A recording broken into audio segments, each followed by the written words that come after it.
सभी छात्रों का स्वागत। आज हम कक्षा 8वीं का भूगोल चैप्टर पहला रिसोर्स जैसा उसका भाग 1 संसाधन, इसके बारे में हम जानकारी लेंगे। जैसा संसाधन जो है, मोना और राजू अपना घर साफ करने में अम्मा की मदद कर रहे थे और इन सभी चीज़ों को देख रहे थे। कपड़े, बर्तन, अनाज, कंगा, शहद और बोतल, किताबें या अन्य चीज़ें जब हम अपना घर साफ करते हैं तो चीज़ों को हम हमारी ज़रूरत के लिए हम खरीदते हैं और उनमें प्रत्येक वस्तु हमारे लिए उपयोगी और ज़रूरी होती है, इसलिए ये महत्वपूर्ण है। अम्मा ने कहा कि यह संसाधन है और हम भी देखते हैं कि अपने घर में जिन चीज़ों का हम अपने लिए उपयोग करते हैं वो संसाधन होते हैं। अम्मा से राजू ने प्रश्न पूछा। अम्मा ने बताया, प्रत्येक वस्तु जिसका उपयोग आवश्यकताओं को पूरा करने के लिए किया जाता है उसे हम संसाधन कहते हैं। अक्सर हम दैनिक जीवन में देखते हैं कई सारी चीज़ों की हमें आवश्यकता होती है और उसको हम लोग खरीदते हैं। अभी संसाधन क्या होता है, इसमें आप देखिए, प्रत्येक वस्तु जिसका उपयोग आवश्यकताओं को हम पूरा करने के लिए करते हैं और वो चीज़ें हमारे लिए वो ज़रूरी होती है। जैसा कपड़े पहनने के लिए आवश्यक होते हैं, खाना खाने के लिए बर्तन है, अनाज जैसा कंगा हमारे बाल संवारने के लिए है, पानी जिसका हम जब प्यास लगती है तो उसका उपयोग करते हैं। जैसा कि आपके घर में काफ़ी गर्मी होती है और उस समय आप पंखा ऑन करते हैं या आपको गर्मी के समय में ठंडे पानी की आवश्यकता है तो आप फ्रिज से पानी पीते हैं। तो प्रत्येक वस्तु, जैसा आपका जब ठंडक पड़ती है तो उस समय आपको फ्रिज की आवश्यकता नहीं होती है, लेकिन प्रत्येक वस्तु हमें आवश्यक होती है। आप अपने चारों ओर देखेंगे और निरीक्षण करेंगे तो आपको विभिन्न प्रकार के संसाधनों की पहचान में आप सक्षम रहेंगे। अभी जैसा कि इस समय आपकी ऑनलाइन क्लासेस चल रही है तो आपको किन किन चीज़ों की आवश्यकता है। अभी आप देखिए, आपकी ऑनलाइन क्लासेस चल रही, आपको कंप्यूटर की ज़रूरत है, इंटरनेट की ज़रूरत है, किताब, पेंसिल, नोटबुक, मोबाइल या हर चीज़ इनकी आपको आवश्यकता है, क्योंकि आप इस समय ऑनलाइन स्टडी कर रहे हैं तो आपके लिए ये क्या हो गया, संसाधन हो गया। इसी तरह जैसे हमें प्यास लगने पर हमें जल की आवश्यकता होती है, जैसा कि घर में आपको जब बिजली की आवश्यकता, जब अंधेरा होता है तो बिजली की आवश्यकता है, गर्मी होती है तो आपको बिजली की आवश्यकता होती है। जैसा कि पाठ्य पुस्तक को पढ़ने के लिए पाठ्य पुस्तक का उपयोग आप पढ़ने के लिए करते हैं। जैसा कि मैंने पहले बताया कि जब आपकी ऑनलाइन क्लासेस इस समय चल रही है तो ये सभी चीज़ें आपके लिए संसाधन हैं। तो इसलिए आपको कौन सी चीज़ें संसाधन बन सकती है, हो सकती हैं, तो इसके बारे में आपको अभी समझ में आया होगा।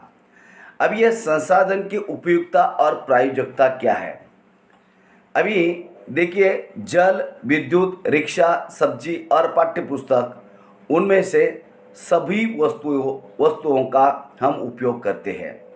जैसा कि पानी का पीने के लिए उपयोग करते हैं, जैसा कि विद्युत का उपयोग घर में आपका फ्रिज चलाने के लिए, पंखा चलाने के लिए, जैसा रिक्शा आपको आपके घर से आपके स्कूल तक पहुंचाने के लिए आवश्यक है, सब्जी, पाठ्य पुस्तक, ये प्रत्येक वस्तु हमारे लिए उपयोगी है।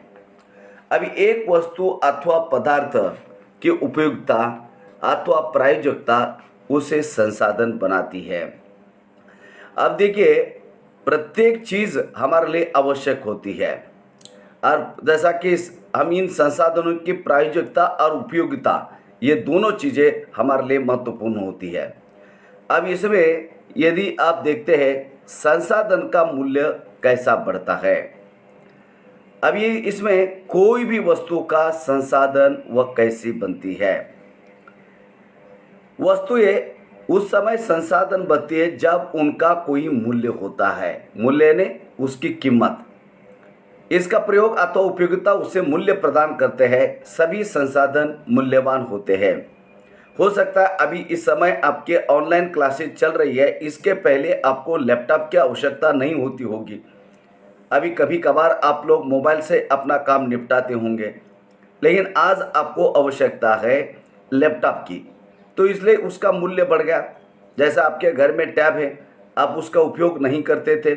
जैसा आपके घर में इंटरनेट कम आ रहा है, और इसलिए आपने दोबारा फिर जिस मोबाइल का आपके घर में अच्छा इंटरनेट आता है, आप उसको खरीदेंगे। मतलब जब हमको जिन चीज़ों की आवश्यकता उस समय नहीं होती है, तो हमारे लिए उसका कोई उपयोग नहीं है। लेकिन जब आप उसकी प्रायोगिकता अथवा उपयोगिता आपके लिए उस समय आवश्यक होती है, वह आपके लिए संसाधन होती है। इसका मूल्य, इसका प्रयोग अथवा उपयोगिता उसे मूल्य प्रदान करता है, और हमारे लिए संसाधन मूल्यवान होते हैं। अब यह मूल्य का अर्थ क्या है? कुछ संसाधनों का मूल्य होता है, जबकि कुछ संसाधनों का मूल्य नहीं होता। अभी आप देखिए, धातु का आर्थिक मूल्य है। जैसा धातु में सोना है, चांदी है, तांबा है, लोहा है, इनका हमारे जीवन में महत्व है। जैसा सोने का अलंकार के रूप में है, चांदी का अलंकार के रूप में आप उसका उपयोग करते हैं। लेकिन जैसा कि आपका धातु यानी लोहा है, विभिन्न प्रकार के आपका मकान बनने के लिए, पुल बनने के लिए लोहे की आवश्यकता होती है, तो उसका मूल्य है। लेकिन आपको लगेगा कि ये मनोरम भूदृश्य है, इसका कोई आर्थिक मूल्य नहीं है। लेकिन जब आप उसको एक पर्यटक या टूरिस्ट के रूप में उसको आप देखते हैं, तब उसका आर्थिक मूल्य है। अब ये दोनों भी महत्वपूर्ण संसाधन है। मतलब एक पहाड़, पर्वत, दरी, जंगल, ये इनका भी महत्व है और धातु का भी है, क्योंकि दोनों भी चीज़ें मनुष्य की आवश्यकताओं को पूरा करते हैं। अभी आप देखिए, इसमें पेटेंट क्या है।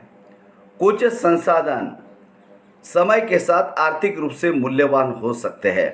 जैसा कि इसके पहले मैंने आपको उदाहरण बताया, कई समय आपको नेट की आवश्यकता नहीं होती होगी, मोबाइल की आपको ज़रूरत नहीं है, लेकिन इस समय आपके ऑनलाइन क्लासेस चल रहे हैं, इसलिए आपका इंटरनेट का मूल्य आपके लिए अधिक है।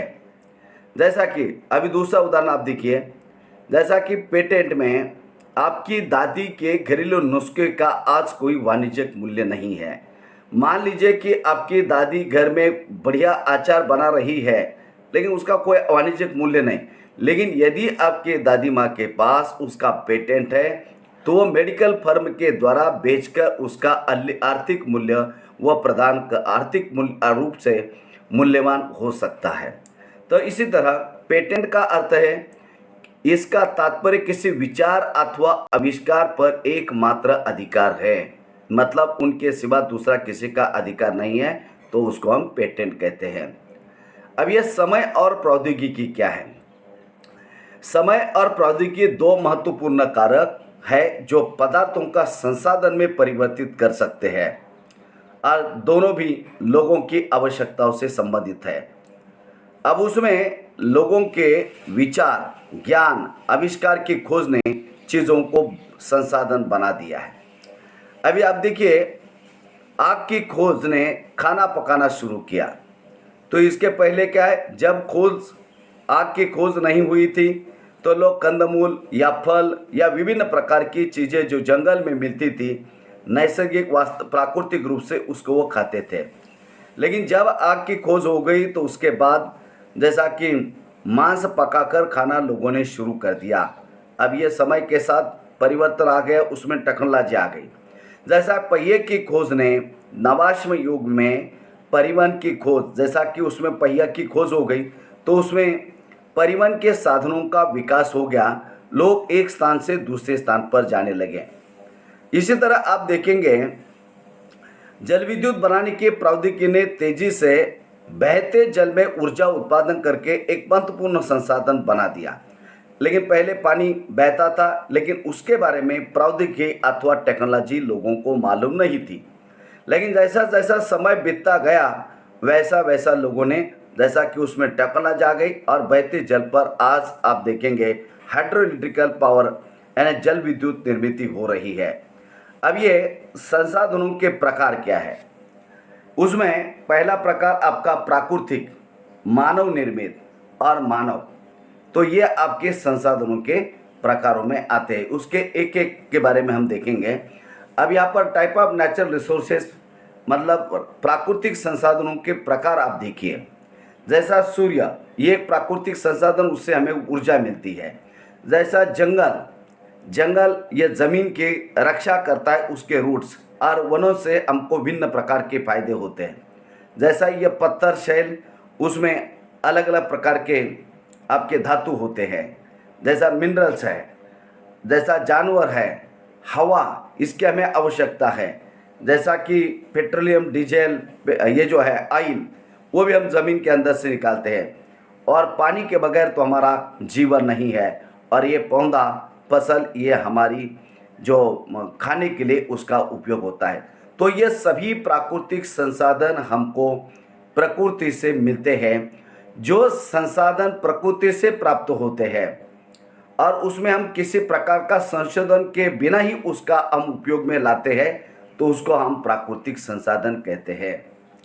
अब इसमें प्राकृतिक संसाधन, जैसा कि आपको अभी हमने इसके पहले वाले स्लाइड में बताया, जैसा उदाहरण के लिए वायु, जिसमें हम सांस लेते हैं। अभी हम जब बाहर घूमते हैं, घर में रहते हैं, जहाँ भी कहीं जाए, वह हमको वायु मिलती, उसका हम सांस लेते। क्या उसके ऊपर हम कोई ऐसी नई टेक्नोलॉजी लगाकर प्रोसेस करते हैं क्या? नहीं, कोई ऐसी प्रोसेस नहीं।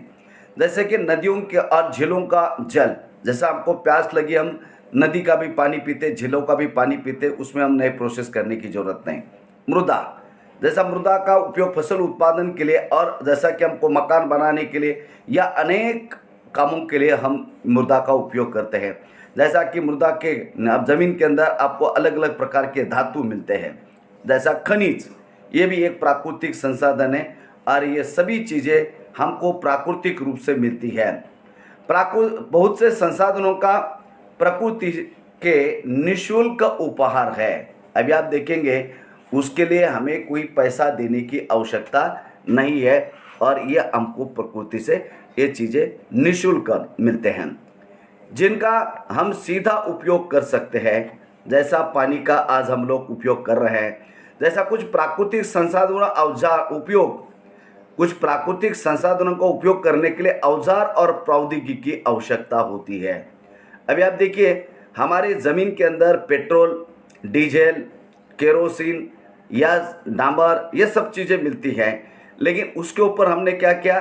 नए नए प्रकार की टेक्नोलॉजी या प्रौद्योगिकी का उपयोग किया। क्या इन पेट्रोल का उपयोग हम नवाश्म, पुराश्म, लोह युग, कांस्य युग, इसमें हम लोग उपयोग करते थे क्या? नहीं, ये ज़मीन के अंदर था। जैसा कि आप देखिए, सऊदी अरेबिया या पश्चिम एशिया के देश है, वहाँ ज़मीन के अंदर से काफ़ी पेट्रोल, डीजल मिल रहा है। तो ये प्राकृतिक संसाधन पहले लोगों को मालूम नहीं था, लेकिन आज उसके ऊपर प्रोसेस हो रही है और तकनीक का उपयोग किया जा रहा है। और आज इस पेट्रोल का हम यातायात यानी वाहनों के लिए, गाड़ी चलाने के लिए उसका, और अन्य अनेक कामों में हम उसका उपयोग कर रहे हैं। तो ये आज ये प्राकृतिक संसाधनों का उपयोग हो रहा है। अभी आप देखिए, प्राकृतिक संसाधन, आप देखिए, ये कोयला, ये ज़मीन के अंदर से निकल रहा है, ये जीवाश्म ईंधन का एक भाग है। जैसा आप यहाँ देख सकते हैं, यहाँ खनन निकाल रहे हैं, और ये समुद्र के अंदर से, जैसा भारत में बॉम्बे हाई नाम की जगह है समुद्र में, तो वहाँ से जो पानी के समुद्र के नीचे से पेट्रोल को निकाला जाता है। जैसा कि ये फॉरेस्ट रिसोर्सेस, यह भारत के अंदर जो है जंगल की संपदा, वन संपदा को आप देखिए, और ये सभी चीज़ें ये प्रकृति से हमको मिलती है। जैसा भी आपके कोयला को देखिए, कोयले का हम सीधा उपयोग कर रहे हैं। सीधा मतलब आपकी, जैसा कि औष्णिक थर्मल पावर, विद्युत ऊर्जा तैयार करने के लिए, खाना बनाने के लिए, अलग अलग कामों के लिए हम उसका उपयोग कर रहे हैं। ये प्राकृतिक संसाधनों का वर्गीकरण क्या है? विकास एवं प्रयोग के स्तर पर पहला हम देखते हैं, तो उसमें वास्तविक संसाधन और दूसरा है संभाव्य संसाधन। दूसरा है उद्गम एवं उत्पत्ति के आधार पर अजैव संसाधन, दूसरा है जैव संसाधन। और ये भंडार के आधार पर नवीकरणीय और अनवीकरणीय संसाधन। वितरण के आधार पर सर्वव्यापक और स्थानीय। तो एक एक का हम सविस्तर उसमें विश्लेषण करेंगे। जैसा कि विकास एवं उपयोग के आधार पर। अब उसमें वास्तविक संसाधन क्या है? वे संसाधन जिनकी मात्रा हमें ज्ञात है, मतलब वास्तविक यानी इस समय यह संसाधन हमारे पास उसका उपयोग हो रहा है, हम दैनिक जीवन में इसका इस्तेमाल कर रहे हैं, तो वास्तविक संसाधन। संभाव्य संसाधन क्या है? जिनकी संपूर्ण मात्रा ज्ञात नहीं हो सकती, लेकिन ये भविष्य में इन संसाधनों का हम उपयोग कर सकते हैं। जैसा वास्तविक संसाधनों में इसका उपयोग किया जा रहा है और संभाव्य संसाधनों में भविष्य में इसका उपयोग किया जा सकता है। जैसा वास्तविक संसाधन में पश्चिम एशिया में खनिज तेल, अब पश्चिम एशिया में आपका सऊदी अरेबिया, ईरान, इराक, वहाँ पर इस समय हम तेल बड़े पैमाने पर वो निकाल रहे हैं और उसका दुनिया के लोग उसका उपयोग कर रहे हैं। जैसा कि इस समय दक्कन के प्रायद्वीपीय पठार पर जो काली मृदा है उसका फसल उगाने के लिए हम उपयोग करते हैं।